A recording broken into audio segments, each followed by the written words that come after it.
ይገርማቸዋል። የነፍስ የረፍቷ መጨረሻ እግዚአብሔርን ማወቅ ነው።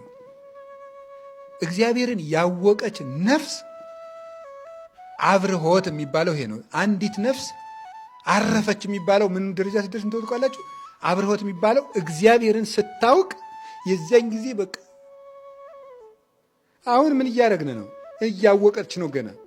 እኔም እናንተም ገና እየተማርን ነው። እግዚአብሔርን ስታውቅ ማለት ይሄ አንድም ሶስት መሸምደድ አይደለም፣ በቅቶ እግዚአብሔርን ማወቅ ነው።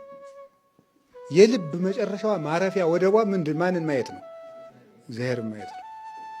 እና ያንን እኮ ነው ሐዋርያት ልባቸው ያረፈው ያ ጎርፍ ነው። ያ ጎርፍ ጎረፈላቸው።